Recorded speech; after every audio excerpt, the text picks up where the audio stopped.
kakatapos ko lang ito yun guys, oh.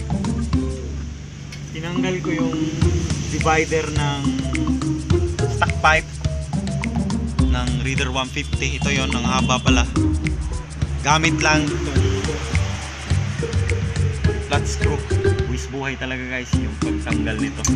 Kasi pag pumunta kayo ng kumakalkal ng pipe, ito siya, ito yung loob niya.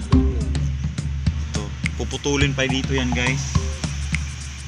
So ang ginawa ko para hindi ko na kailangan muna magkalkal, tinanggal ko tong divider niya. Ito, almost 2 hours yung kinonsume ng oras ko guys para lang tanggalin to. Kasi una matigas, hindi pa siya matigas pag nandito na sa gitna, yung tigas na. Pero at last natanggal na rin siya. Ito yung divider ng stock Raider 150. Ito yung bumabara sa hangin guys. Mio King 22. Raider yung motor ko pero fan ako ng Mio guys. So babalik ako mamaya pag naka-install na to at tingnan natin kung ano yung pinagkaiba ng tunog. Guys, at last natanggal na rin yung first stage ng divider ng stock pipe ng Raider 150. So ang gagawin ko ngayon guys is i-install natin to balik sa ating motor. So natin yung canister natin dito sa exhaust ng Raider. Nalagay ko na rin yung head guard. So ngayon babalik ko tong tip.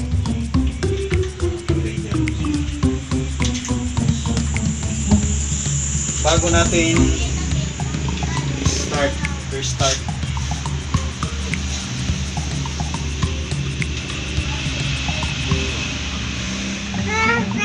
Tatagalan to medyo guys kasi balik ko yung allen drain natin. Maganda kasi dito yung straight yung allen. Para tuloy-tuloy. Ano kaya ang pinagkaiba guys sa may first stage divider at saka yung natanggal na yung una? So ano natin guys, ano ang mangyayari.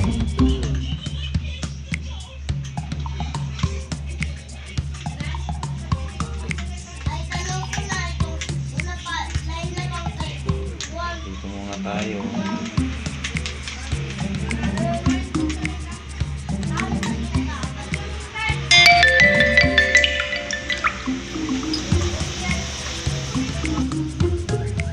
Guys, ito tapos na natin ilagay.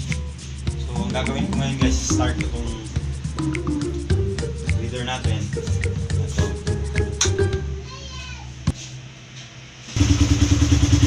Ano naman, Jimwell? Ano naman? Pasok sa gabi.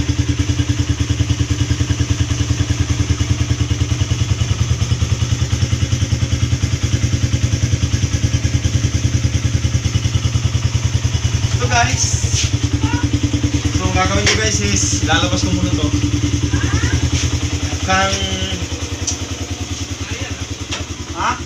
oo kasi naging ito mo inform ko na rito guys, subukan ko na guys na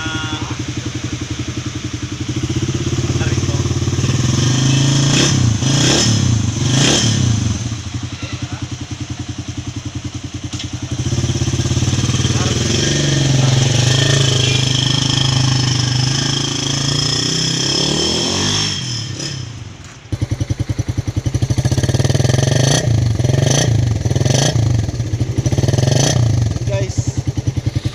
Iba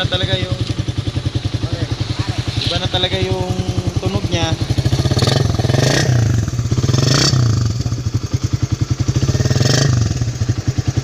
So gagawin ko guys is patatakbuhin mo natin ito.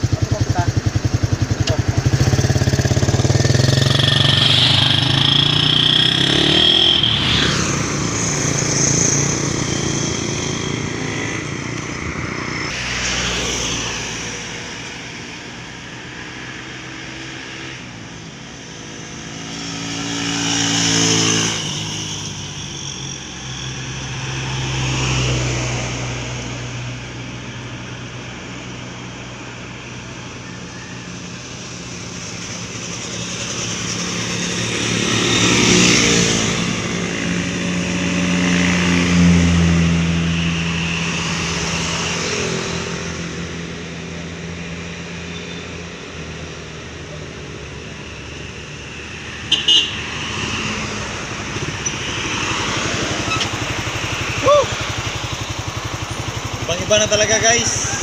Kaso wala pala tayong GoPro eh. Maganda sana kung may GoPro tayo. So, maraming salamat guys sa nag-subscribe sa atin. Kahit konti pa lang. Tsaka, yun nga, Raider yung motor ko pero fan ako ng Neo. So, see you on the next video and ride safe and see you on the road.